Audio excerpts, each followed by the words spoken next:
Okay, well, thank you so much for joining us today virtually. My name is Sophia Mora. I am the Student Service Specialist within the Office of Care and Civility here at the HSC.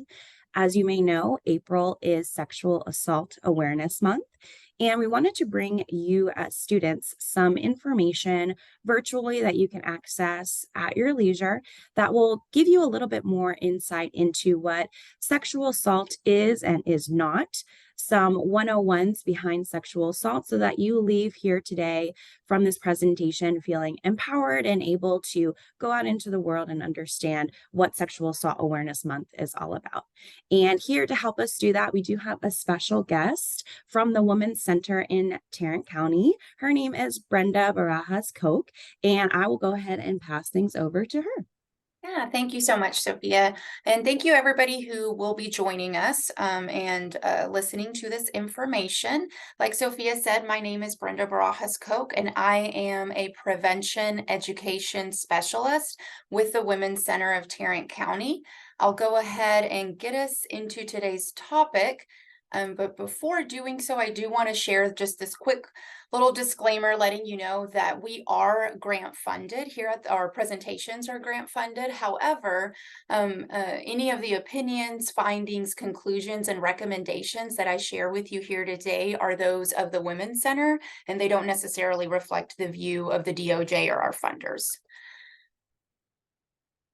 And just really quickly too, so that you are aware of what resources are available for you in the community, what community resources we have here in Tarrant County, I'm going to tell you a little bit about the Women's Center, who we are and what we do. So the Women's Center of Tarrant County has been around for over 40 years now, and our mission is to inspire and empower women, men, and children to overcome violence, crisis, and poverty. And we do this, we fulfill our mission through our three different main departments. Our Employment Solutions program addresses financial stability and intergenerational poverty for low-income, unemployed, or underemployed individuals across the county. And their services include career, financial, and resource coaching. And then our General Counseling program addresses immediate crisis by improving the emotional well-being and healthy functioning of people that are struggling with general mental health issues and are going through transitions. And they do this through a helpline for connection to community resources. They also offer clinical counseling, different support groups, and they also have free legal clinics and services for people experiencing homelessness. And they have an award-winning program called Pearls with specialized services for older adults to help them combat isolation and depression. And last but not least, our largest department is our Rape Crisis and Victim Services program. So we are the Rape Crisis Center for Tarrant County, and we serve survivors of all ages and genders who have experienced sexual assault, child sexual abuse, and other violence by providing free counseling, a 24-hour crisis hotline, rape exam support, legal services, and criminal justice accompaniment. And then our violence prevention and education program is kind of like a sub-department under Rape Crisis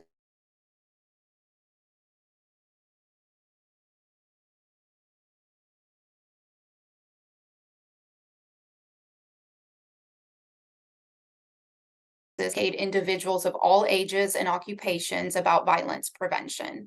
We have an evidence-based program for kids and teens from pre-K to 12th grade called Play It Safe. And we also provide trainings for community organizations and adults regarding violence in their homes, workplaces, and online in order to reduce risk and promote safety and victim restoration. And we also have programming for professionals to ensure that they're trauma-informed no matter where they work.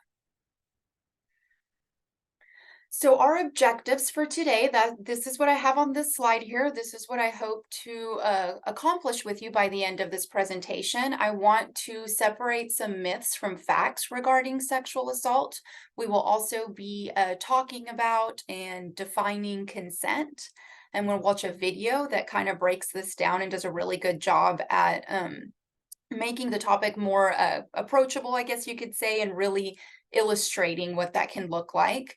We also talk about or discuss reasons for poor reporting for these crimes. And then towards the end, we'll look at some of the effects of sexual assault that this has on survivors. And then we will also wrap up with how do we respond when somebody shares that something like this has happened to them, and how do we do this in a trauma-informed manner. So when we look at, or when we're talking about sexual violence, think about sexual violence as an umbrella term, right? So you've got sexual violence, and there are different forms of sexual violence. So you have sexual assault, which the state of Texas legally defines it. It's the same thing as rape. And then sexual abuse is any tricked, manipulated, coerced, forced, or unwanted sexual contact or activity that is for the sexual pleasure of the abuser. And then sexual harassment is any disrespectful behavior of a sexual nature. Sexual nature refers to gender, body parts, or sexual activity. And when we talk about sexual harassment, when we're talking, we're out there in the community and focusing on sexual harassment, we really like to highlight that one of the key takeaways regarding sexual harassment is not so much the person's intent when they're making a comment or maybe telling a sexist joke or something like that. It's all about the impact. What's more important here is the impact that these words and these actions have on the person on the receiving end versus the intent. And going back to sexual assault, specifically looking at sexual assault in the state of Texas, I do want everybody to kind of be aware of our penal code and our laws, because they do vary and they are different from state to state. And I actually think the state of Texas does a pretty good job with their definition of sexual assault, because if you look at this, and I'll read this to you in just a second, it's a pretty comprehensive definition.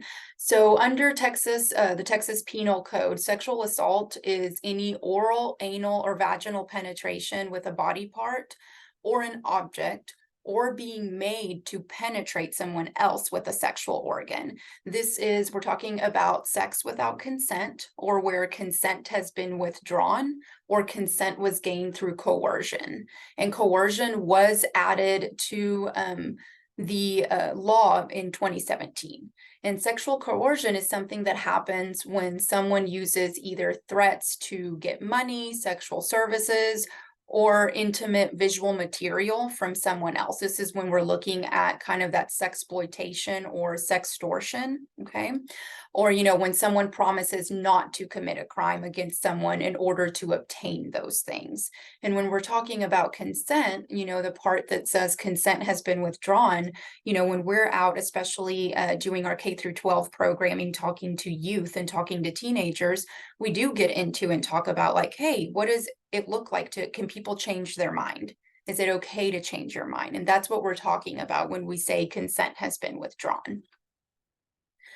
But really quickly, one thing, when we're talking about legal definitions, and, a lot of times people want to talk about like, well, could this be prosecuted, or what is this going to look like in court? Regardless of a definition, whether we're talking about a legal definition or we're talking about definitions at certain institutions, campuses, right? Trauma can still happen even if the act does not meet a specific definition. So regardless of a definition, again, whether that be a legal definition, regardless of whether you choose to report this and go through the criminal justice process, going through something like this, experiencing sexual violence can be and is still traumatic, and trauma can have short-term and long-term effects on people, okay? And we will be exploring those a little further into the presentation.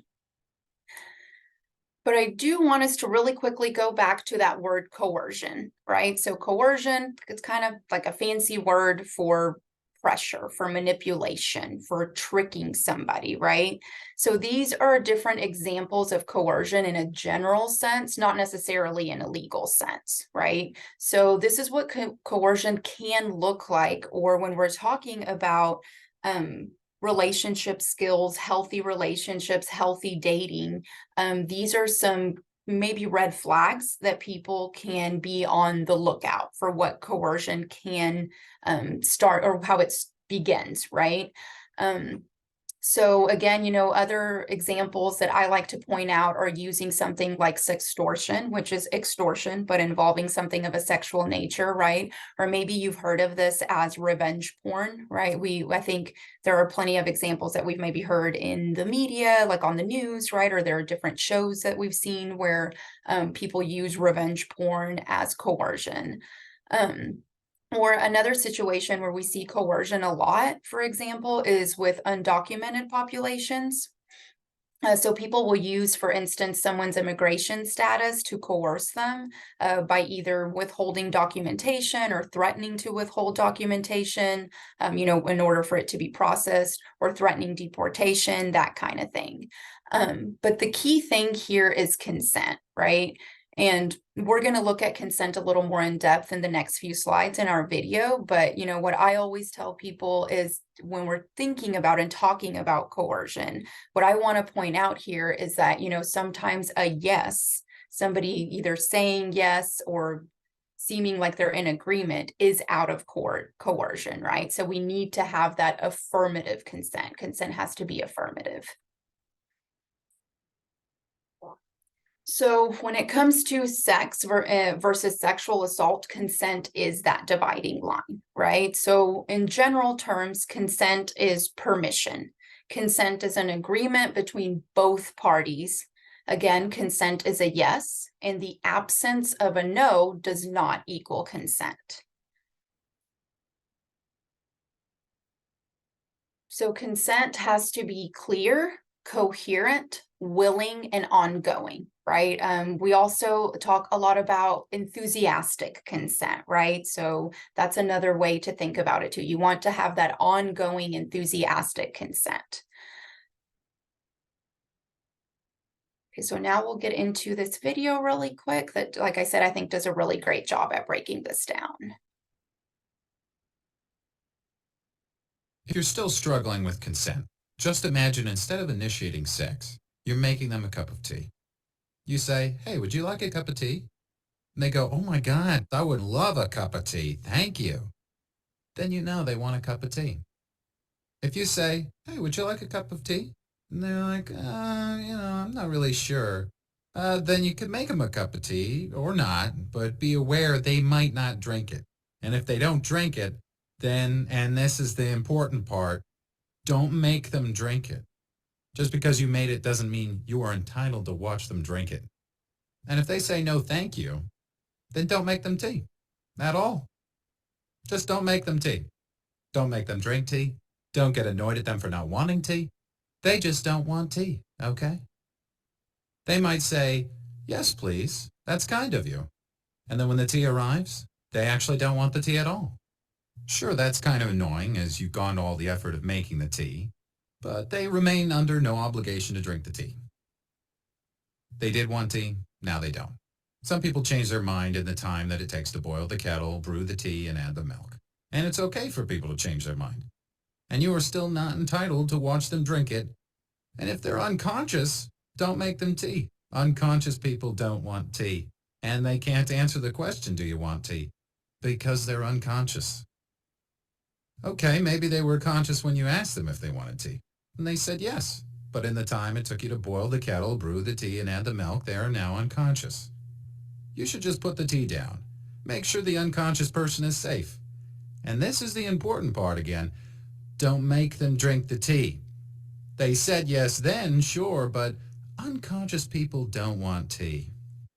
If someone said yes to tea, started drinking it, and then passed out before they'd finished it, don't keep on pouring it down their throat. Take the tea away. Make sure they're safe, because unconscious people don't want tea. Trust me on this. If someone said yes to tea around your house last Saturday, that doesn't mean they want you to make them tea all the time. They don't want you to come around to their place unexpectedly and make them tea and force them to drink it going, "But you wanted tea last week." Or to wake up to find you pouring tea down their throat going, "But you wanted tea last night." But if you can understand how completely ludicrous it is to force people to have tea when they don't want tea, and you're able to understand when people don't want tea, then how hard is it to understand it when it comes to sex? Whether it's tea or sex, consent is everything. And on that note, I'm going to go make myself a cup of tea.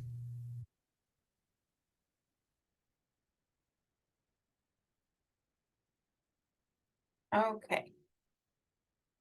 All right, so now moving us along. So these are some different examples. These are different questions that you can ask of, when someone is caught in the heat of the moment, here's some ways to kind of get a temperature check.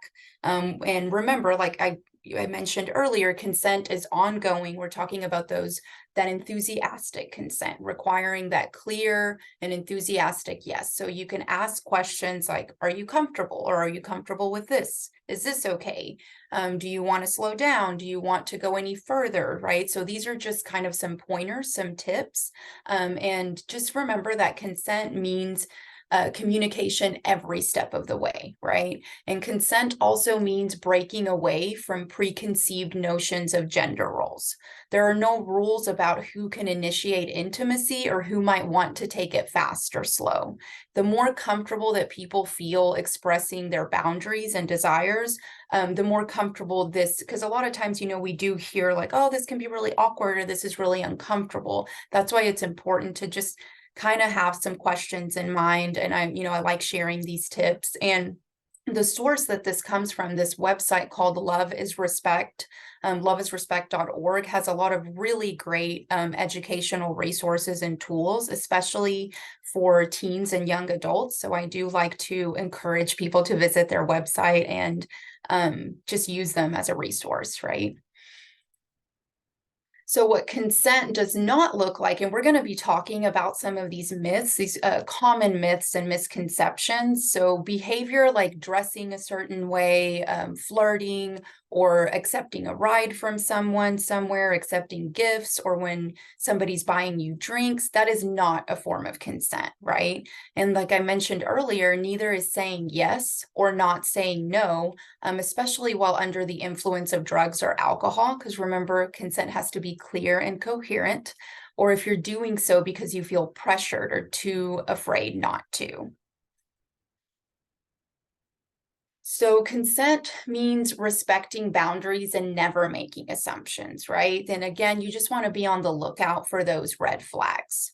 And here are some, different red flags as well. Like earlier, I pointed out, this is what coercion can start to look like. Here's some statements to kind of look for, and here are some other red flags that I think are important to highlight. So this visual here is called the sexual violence continuum. And at the Women's Center, we use a holistic and comprehensive approach to sexual violence prevention work. And what I like to explain from this model here is that it really is impossible to end a single form of oppression, okay? So to work to end one of the isms that you see here in the middle, so whether that be sexism, racism, ableism, classism, etc., does require us to work to end them all.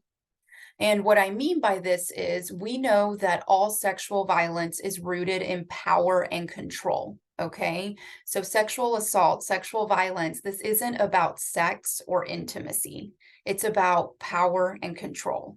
Thus, it's not enough for us to eradicate something like rape, even though that would obviously be amazing, but it's not the only form of sexual violence or violence in general, if you think about it. It's often an escalation of things like sexual harassment, sexist jokes, sexual exploitation, rigidly enforcing or policing gender roles, normalizing gender violence, that overly sexualized media, right?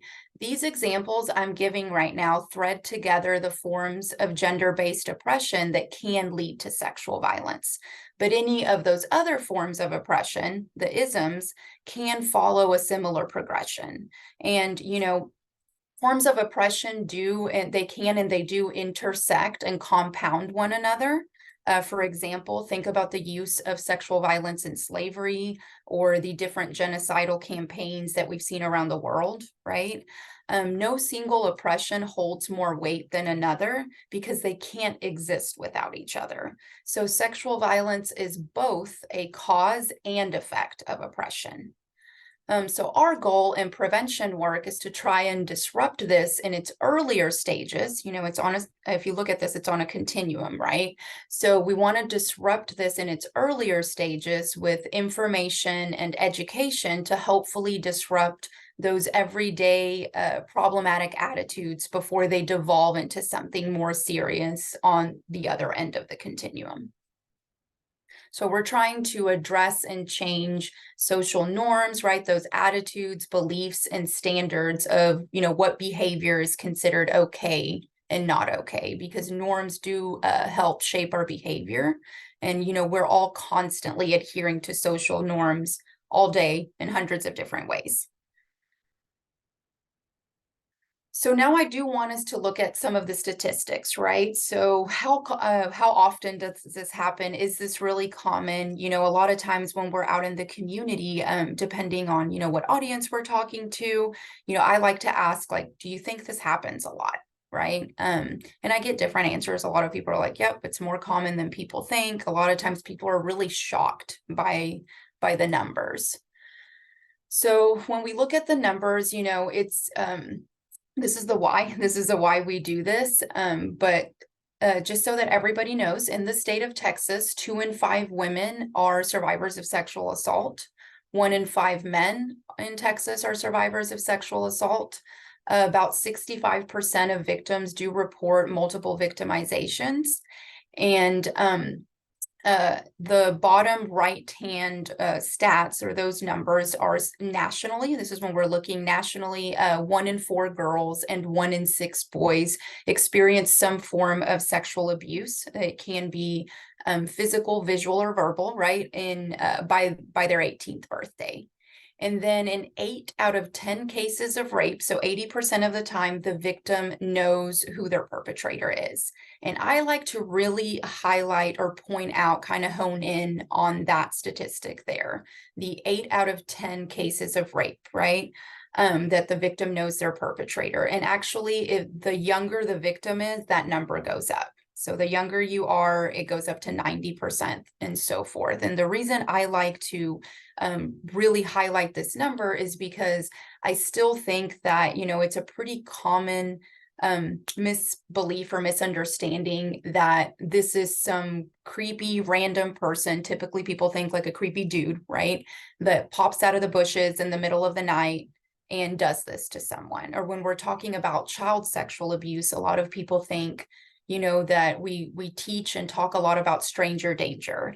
I don't know about you guys, but for instance, when I was growing up, I know a lot of the adults in my life, whether it was my family, school, etc., talked a lot about stranger danger and don't accept candy from strangers, or, it's some creepy person in a white van that's going to come kidnap you, that sort of thing. But the reality is, when we're talking about sexual assault, sexual violence, child sex abuse, more often than not, it's somebody that somebody that you trust that are committing these crimes, that are the perpetrators, right? So that's why it's really important to really highlight these statistics, right? And then I also want to recommend, there is with the statistic 1 in 6 boys, there is an organization called 1 in 6. If you visit oneinsix.org, they're doing really fabulous work, working with specifically regarding male survivors of child sexual abuse. So now let's get into, another question that I like to ask people too, depending on where the conversation's going or what conversation we've had, right? I'll ask, do you think people report this? And I mean, yes, to law enforcement, but just in general, are people talking to other people about it? And, and then we could get into like, what does it look like for males to talk about it? Or what does it look like if earlier, I was talking about undocumented people who are marginalized, like, are they reporting? Why not? Why do you think they are, etc.?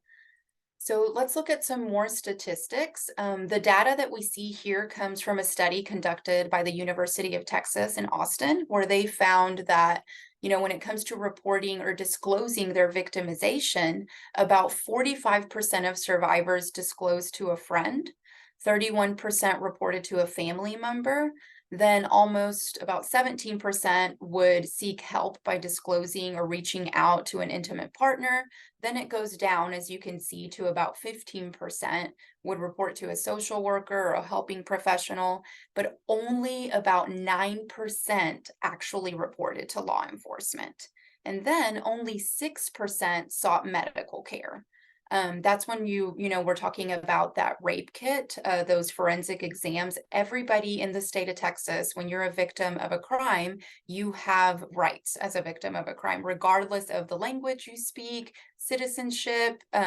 You can report to and should go to one of our area hospitals and receive a free medical exam. And part of that exam does include that collection of forensic evidence. So we're talking about the sexual assault nurse exam. And we actually are the ones that get the call here at the Women's Center to provide a community-based advocate to be there and support victims throughout this process. So we provide that hospital accompaniment, but as you can see, only about 6% of survivors seek medical attention. So I always like to ask here, why do you think? Why do you think it is that only 9% of sexual assault is reported to law enforcement? Or why do you think only 6% of survivors seek medical attention? When this is, like I said, you have the right to receive that medical care. Well, the number one reason that is reported, or the number one reason that victims shared, is because they think that they will not be believed, right? Victims also expressed that they wanted to forget about the assault and move on with their lives. And I think that's really common. We hear that a lot. And I'm going to show another video here briefly where some survivors kind of get into that, talk about that a little bit. But what I can tell you, is that we do know that when something like this happens, and this is traumatic, and trauma does affect us in, different ways, short-term and long-term. And unfortunately, trauma doesn't just go away. And not only does it not just go away, trauma spreads, right? It spreads to those around us, the people working with us, people supporting us. It's going to impact how we navigate our lives day in and day out, right?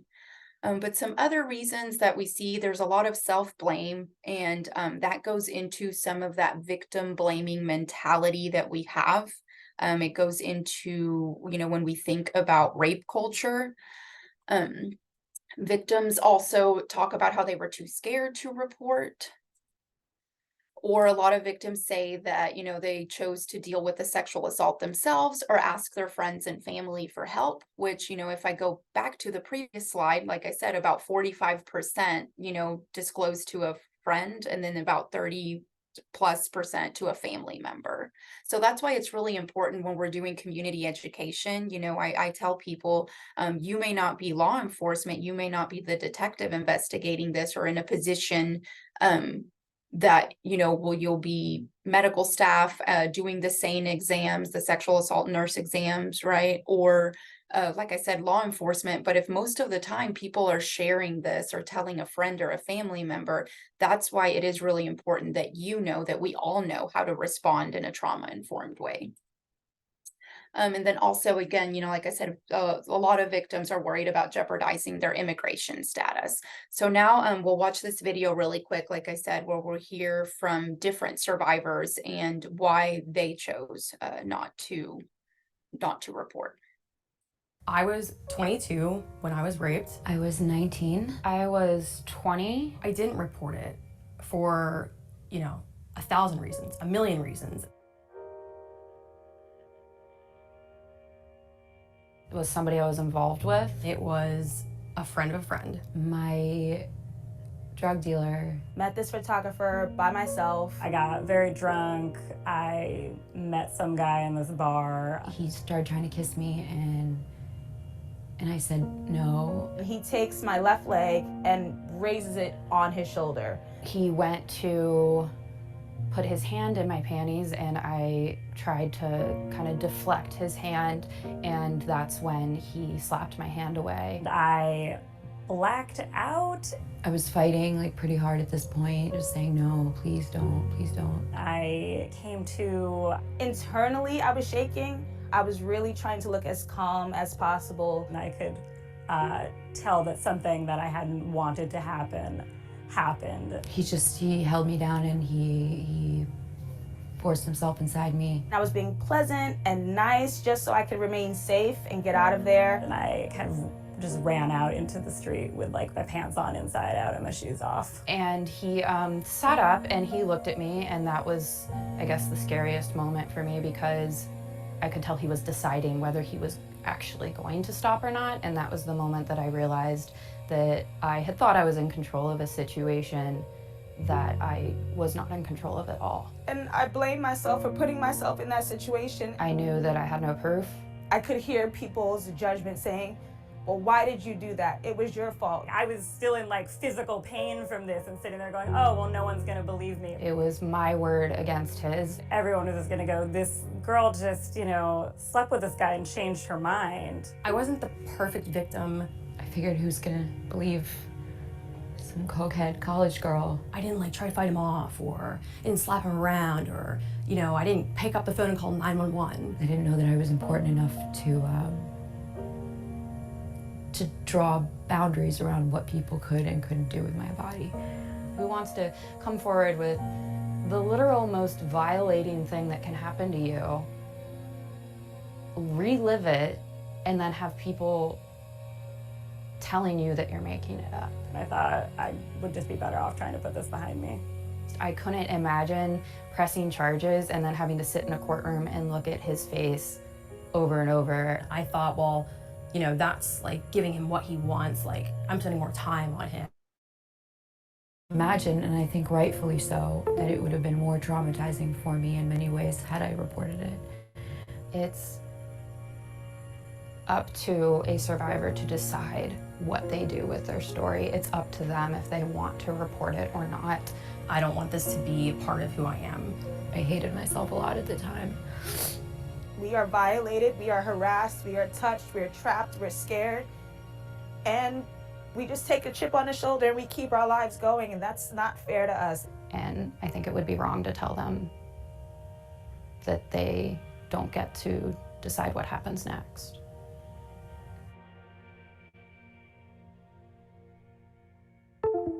So I know this video can be really hard to watch. I've been working here for a few years now, and I've seen this a million times, and it's still really hard for me to watch. So wherever you are watching this, please take care of yourself. You know, if you need to take a little break, you can definitely do that.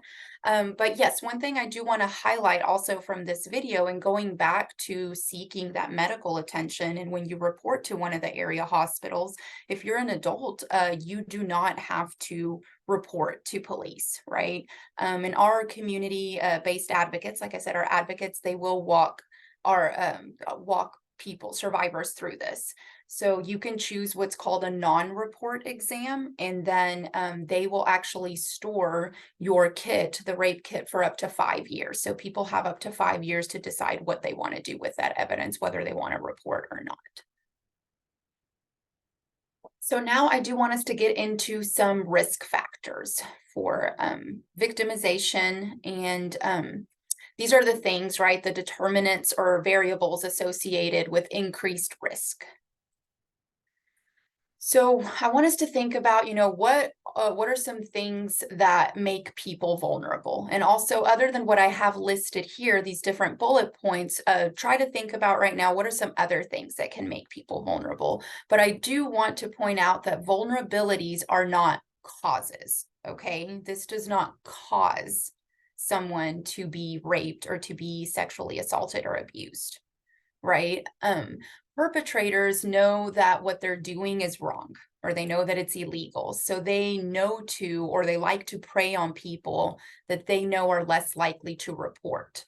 Or if they do report, they're less likely to be believed, right? And I also want us to think about some of, marginalized populations. They're less likely to be believed when we think about it because of systemic oppression, different systems that we're working with and navigating, right?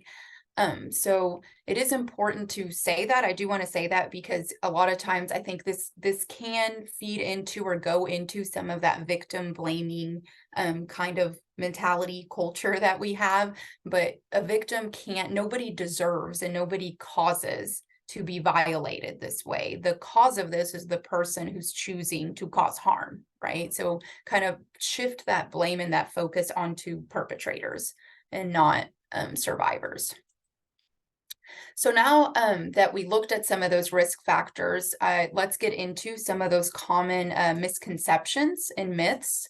So on this slide, these are some of the more common ones that we hear, okay? And then on the following slide, I'm going to kind of do some of that myth busting and present the facts that go along with these myths. So yes, location and time is a really common one. You know, it kind of goes along with that stranger danger that I was talking about. I think there are still a lot of people that think, and victims, a lot of times survivors internalize this, right? So as a society, culturally, a lot of times people think that, oh, you were in the wrong part of town, you were at the wrong place, wrong time, right? But I want you again to remember that in 8 out of 10 cases of rape, victims, survivors know who the perpetrator is, right?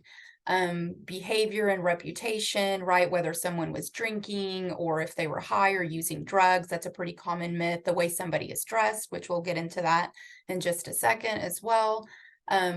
Somebody being married, that's a pretty common one as well. Like a lot of times you hear in different states around the country have different laws regarding marital rape. So a lot of times, you know, depending on where people maybe that they've normalized this and they think it's part of the marriage contract, right? And I'm saying that in quotations.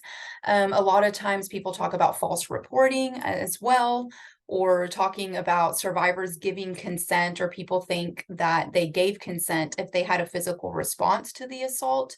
And there's actually, you know, this is when we're talking about arousal non-concordance, which I won't get into that because that'll take quite some time, but our bodies are kind of designed to do what they're supposed to do, right? And then the last bullet point I have here, sexual abuse, people have this myth that sexual abuse causes people to become LGBTQ, and that's really hard.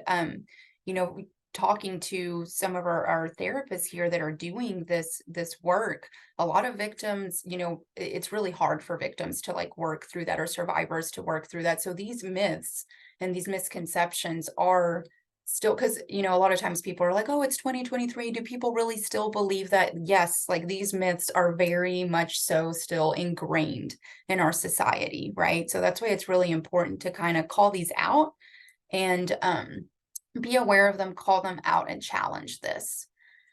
So, you know, that whole thing of like, oh, somebody was drunk or high. Again, you know, if someone is under the influence to the point of blacking out, unable to communicate, they can't give consent, right? It has to be clear, it has to be coherent. Regarding marital rape, you know, a lot of people think spouses cannot sexually assault their spouse, right? But as a matter of fact, marital rape exemptions were removed from Texas law in 1994. And, you know, if you're interested, you can look up, and I'll give you an actual site at the end. You can compare to other states, because there are other states where that's not the case. So how someone is dressed, you know, I always ask people, what do you think the #1 item of clothing that's collected during that collection of evidence is, you know, that somebody was wearing during their assault? And a lot of times people say a mini skirt or a tight dress. Well, the most commonly worn item is actually blue jeans, and #2 is sweatpants or like pajama pants. And if you think about it, you know, I always point out here, if most of the time the perpetrator is somebody that you know and or trust, then it probably makes sense that, and a lot of times this is happening in someone's home, like either their home or your home. How are you dressed when you're hanging out with somebody that you know, or when you're hanging out like kind of in the comfort of your own home, right? It makes sense that it's blue jeans. They never said no. Again, silence is not the same as consent. And I want people to think about fight, flight, and freeze responses, right?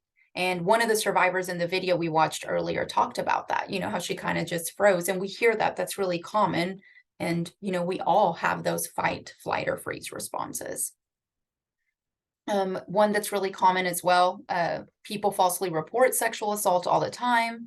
The rate of false reporting for sexual assault is the same as any other crime, okay? But then I want you to think about how we respond to people being victims of different crimes. And what I mean by that is if somebody comes up to you or to a person and says, oh my gosh, somebody stole my laptop, yesterday, or somebody broke into my car and stole my wallet. Think about people in general, kind of just their typical reaction or response to that, in comparison to if somebody says, this happened to me when I was a kid, or this happened to me the other night, or I was at this party and I think this happened. And just think about how people typically respond, how just kind of the differences, even though when it comes to false reporting, you know, false reports are about the same.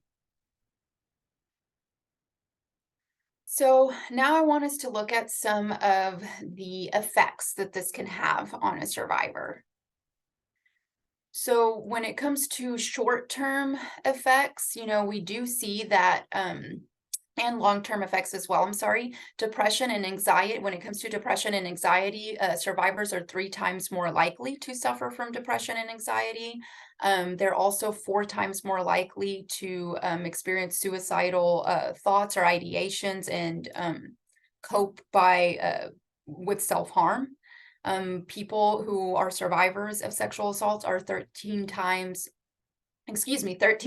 more likely to abuse alcohol, and 26 times more likely to experience drug abuse. So these are some of the short, you know, like I said, short-term versus long-term. And again, you know, I like to point out here as well, it's not necessarily like a checklist. You know, not every survivor is going to respond differently, and it may look a little different for people in the short term or long term.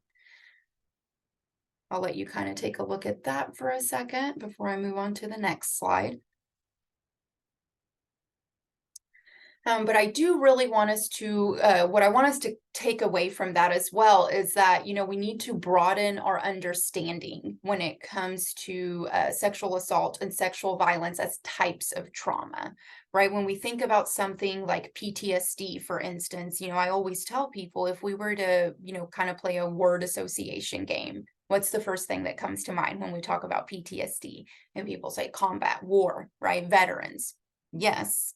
But, you know, a lot of times we don't think about sexual violence or sexual assault, right? And how some people may be experiencing and dealing with those same kinds of effects, right? Whether they be short-term or long-term. So, you know, just like I said earlier, trauma, unfortunately, the way trauma works and the way trauma impacts our brain, trauma doesn't just go away. So we do need to be aware of those triggers, right? And the triggers are our brain's way of alerting us to a threat. And so as we experience trauma, our brain remembers that experience and files it away as something dangerous, right?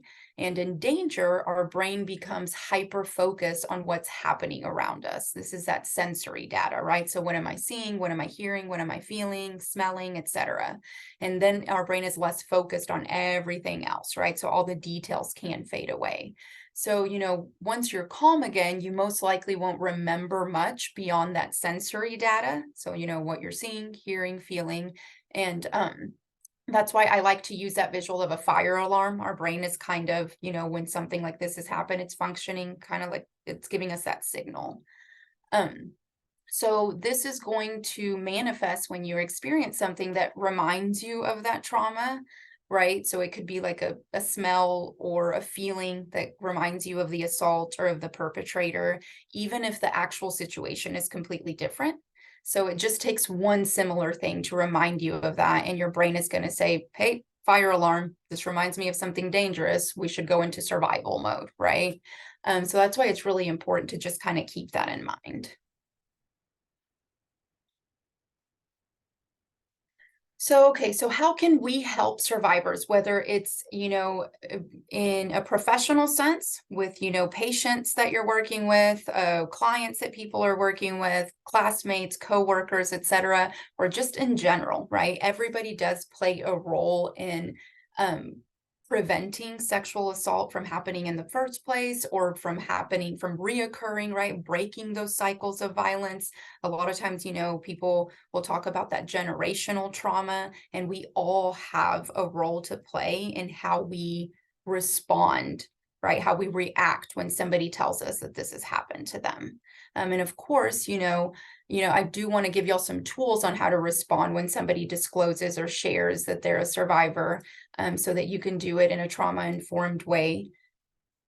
And, if you think about the statistics from earlier in the state of Texas, 2 in 5 women, 1 in 5 men, when we're talking about children, 1 in 4 girls, 1 in 6 boys, at some point, you may come across somebody that shares this with you. And I want us to think about this, this is a public health issue. So that's why I say we're all involved in how we react or respond to this.